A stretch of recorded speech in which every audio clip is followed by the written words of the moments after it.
वैसे शब्द जिसका प्रयोग सामान्य बोलचाल के भाषा में नहीं किया जाता हो, बल्कि किसी ज्ञान के क्षेत्र में किया जाता हो, किसी खास क्षेत्र में किया जाता हो, वैसे शब्दों को हम लोग क्या कहते हैं?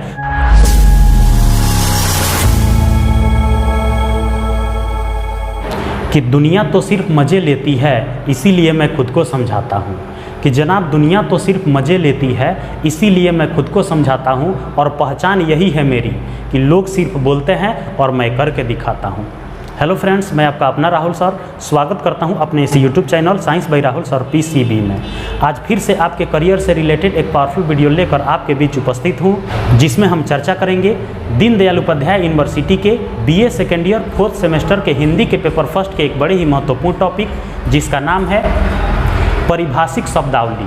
तो आज हम इस वीडियो में चर्चा करेंगे कि परिभाषिक शब्दावली क्या होती है, परिभाषिक शब्दावली के कौन कौन सी विशेषताएं हैं। तो जिन भाई बंधुओं के 4th सेमेस्टर के हिंदी के पेपर फर्स्ट का कोर्स कोड HND 203 है, तो उनके लिए ये वीडियो बहुत ही महत्वपूर्ण साबित होने वाली है। अगर आप इसके पीछे वाला वीडियो अभी तक नहीं देखे हैं तो लिंक डिस्क्रिप्शन में है, जाकर तुरंत देखें, क्योंकि हमने उसमें प्राचीन इतिहास के पेपर फर्स्ट और पेपर सेकंड के अनेकों टॉपिक, शिक्षा शास्त्र के पेपर फर्स्ट और पेपर सेकंड के अनेकों टॉपिक, हिंदी के पेपर फर्स्ट और पेपर सेकंड के अनेकों टॉपिक के बारे में विस्तार पूर्वक सभी जानकारियों को प्लेलिस्ट बनाकर आप तक पहुँचाने का पूर्ण प्रयास किया है। तो अगर आप अभी तक नहीं देखे हैं तो लिंक डिस्क्रिप्शन में है, जाकर तुरंत देखें। तो सबसे पहले हम लोग जानेंगे कि परिभाषिक शब्दावली क्या होती है, परिभाषिक शब्दावली के क्या अर्थ होते हैं। तो एग्जाम में परिभाषिक शब्दावली दे सकता है या परिभाषिक शब्द दे सकता है। अलग अलग तरीके से इस क्वेश्चन को पूछा जा सकता है, जैसे परिभाषिक शब्दावली से आप क्या समझते हैं, या परिभाषिक शब्द किसे कहते हैं, या परिभाषिक शब्दावली की परिभाषा बताएं। तो शब्द और शब्दावली दोनों एक ही बात है।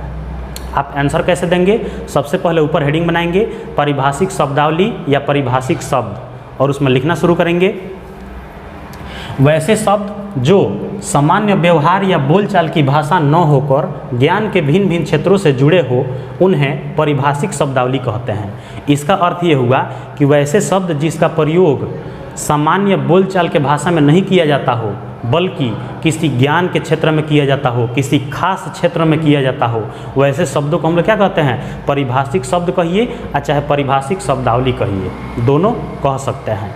जैसे समाजशास्त्र, विज्ञान, दर्शन, गणित, रसायन शास्त्र इत्यादि। तो ये सभी जो शब्द हैं, इसका प्रयोग हम लोग या तो किसी चीज़ का परिभाषा देने में करते हैं या ज्ञान के क्षेत्र में करते हैं, लेकिन बोलचाल के भाषा में इसका बिल्कुल प्रयोग नहीं करते हैं।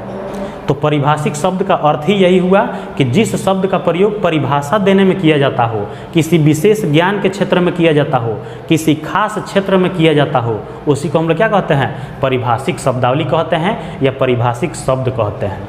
अगला टॉपिक हम लोग जानेंगे परिभाषिक शब्द की विशेषताएं। परिभाषिक शब्द की विशेषताएं कहिए या चाहे परिभाषिक शब्दावली की विशेषताएं कहिए, दोनों कह सकते हैं।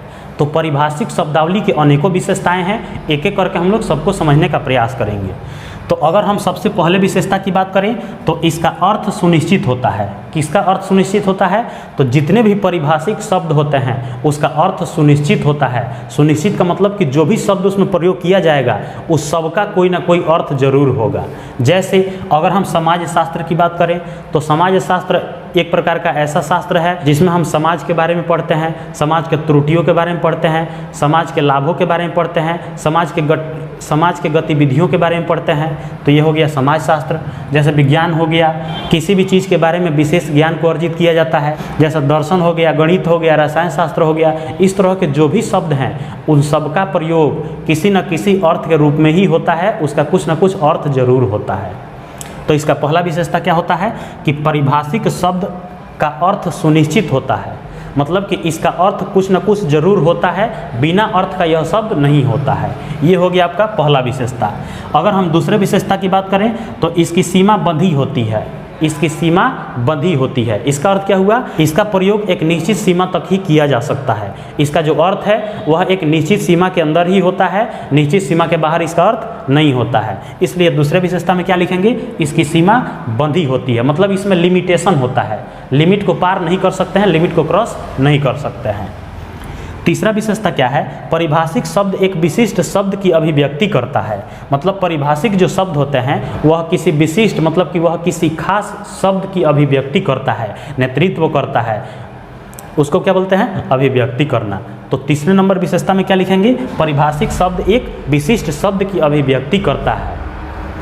अगर हम चौथे विशेषता की बात करें, शब्द किसी विशेष विज्ञान, कला या शास्त्र से जुड़े होते हैं। तो इसका मतलब क्या हुआ कि परिभाषिक जो शब्द होते हैं वह विशेष विज्ञान, कला या शास्त्र से जुड़े होते हैं। इसका मतलब कि जो भी परिभाषिक शब्द हैं वह किसी न किसी विज्ञान से जुड़ा होगा, किसी न किसी कला से जुड़ा होगा, किसी न किसी शास्त्र से ही जुड़ा होगा। ये कैसे शब्दों से जुड़े होते हैं, जिसका कोई ना कोई अर्थ निकले, जैसे किसी विज्ञान से जुड़ा होगा, किसी ज्ञान की बातों से जुड़ा होगा, किसी कला से जुड़ा होगा या किसी शास्त्र से जुड़ा होगा। कौन, परिभाषिक शब्द। अगर हम पांचवें विशेषता की बात करें तो इस शब्द का प्रयोग किसी निश्चित अर्थ में ही किया जाता है, अन्य अर्थ में नहीं। इसका मतलब कि परिभाषिक शब्द का प्रयोग वहीं किया जाएगा जो किसी निश्चित अर्थ को दर्शाता हो, जहाँ से कुछ निश्चित अर्थ निकल सके। बिना अर्थ वाले शब्दों में परिभाषिक शब्द का प्रयोग बिल्कुल नहीं किया जाता है। तो ये आपके परिभाषिक शब्द और उसकी कुछ महत्वपूर्ण विशेषताएं थी। उम्मीद है कि आपको सब कुछ बढ़िया से समझ में आया होगा और कुछ दिनों पश्चात होने वाले 4th सेमेस्टर के एग्जाम में इससे आपको काफ़ी सुविधा होगी। आपके मन में अगर कोई डाउट है, कोई प्रश्न है, कोई कन्फ्यूजन है तो कमेंट सेक्शन में पूछ सकते हैं। आप इस तरह से और कौन से टॉपिक से रिलेटेड वीडियो देखना चाहते हैं कमेंट में बताना ना भूलें। लौटेंगे बहुत ही जल्द किसी नए टॉपिक के साथ, तब तक के लिए जय हिंद।